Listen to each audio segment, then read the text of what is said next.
Salut tout le monde, aujourd'hui on se retrouve pour une nouvelle vidéo sur le format des anecdotes par pays. Aujourd'hui, comme vous avez vu dans le titre, ça va être sur le Japon. On va commencer directement, c'est des petits formats, hein. Vous avez bien vu 3 minutes pour la première vidéo. Et j'espère que je vais faire un peu plus long là, parce que 3 minutes ça crée un peu quand même.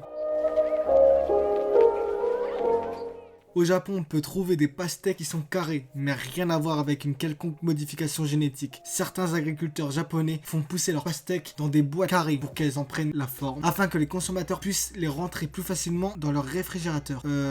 Ouais, pas convaincu à 200% hein, pour cette première anecdote. Par contre, c'est des anecdotes inutiles à savoir. On va passer direct à la deuxième anecdote parce que j'ai rien à dire sur ces pastèques en forme de carré. Ah si, pastèques carrées, c'est pas Minecraft. Voilà, c'est la seule chose que j'ai à dire.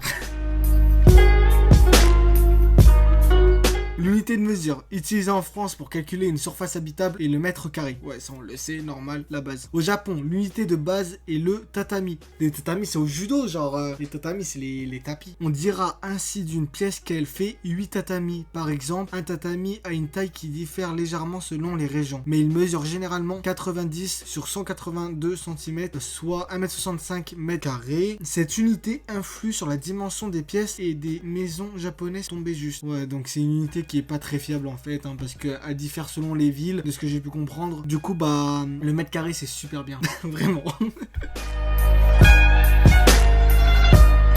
Au Japon, le passage à l'âge adulte est fixé à 20 ans et est l'occasion d'une cérémonie officielle une fois par an, avec discours du maire pour tous les jeunes qui ont 20 ans, entre le 1er avril de l'année écoulée et le 31 mars de l'année en cours. Cette fête est célébrée le deuxième lundi de janvier, qui est férié. Les filles revêtent un furisode kimono luxueux.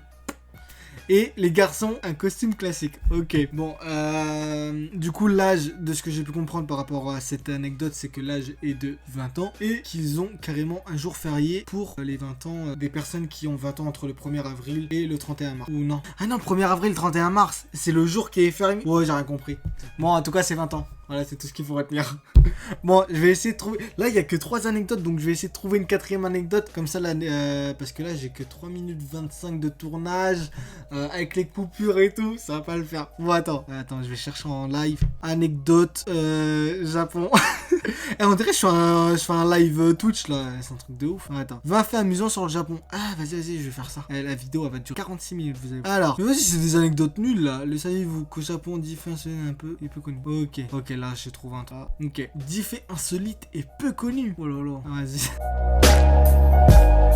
Tokyo est la ville la plus peuplée au monde, 13 millions d'habitants pour une surface de 2188 km². Par comparaison, Paris héberge environ 2 300 000 habitants. Ok, bon bah c'est bon à savoir, on s'en fout. Ok, prochaine. Vous pouvez dormir sur votre lieu de travail, c'est le signe que vous travaillez beaucoup, bien sûr, tant que votre tâche est rendue en temps et en heure, bien évidemment, parce que sinon... Comment je dormirais sa mère? Ah, ça serait trop bien.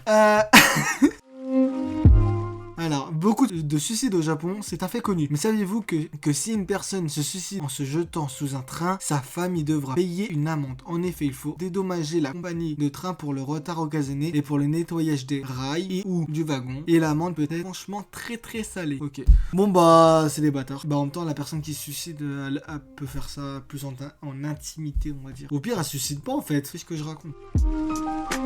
Alors, vous avez entendu parler des bars à chats, des bars à lapins, puis des bars à hibou. Voilà qu'arrivent les bars à hérissons et les Japonais adorent. Ok. Dernière anecdote parce que là ça commence à faire long, par contre vous abusez. Vous aimez les Kit Kat? Venez au Japon, vous en trouverez à la crème brûlée, au thé matcha, Sakura. Sakura c'est pas la meuf dans Naruto, fleur de cerisier. Sakura c'est fleur de cerisier du coup. Et même au wasabi. Ok. Bon bah c'est bon. Voilà des anecdotes sur le Japon. J'espère que vous avez des trucs peut-être intéressants. Et ça par contre, ça là, je suis sûr que vous êtes interrogé. Mais en fait il y a une fenêtre. Bah regardez la vidéo d'avant. Et en gros il y a une fenêtre derrière. Et du coup en fait ça fait contre-jour. Et du coup il y a... C'est chiant. Du coup j'ai mis 2 matelas. Et du coup c'est trop bien. Et je suis sûr même pour le son ça doit être grave mieux pour la sonorisation de la pièce. Bref voilà. Abonnez-vous, lâchez des coms. Et puis partagez si vous avez envie. Et il y a quoi d'autre? Commentaires. Ah les likes. Mettez des likes. Ça like, commentaires et tout c'est cool à mort. Et puis voilà. Bon je vous dis à la prochaine. Prochaine vidéo ça sera vendredi. Du coup je fais lundi, mercredi, vendredi à 17h. Voilà. Allez vas-y. Salut.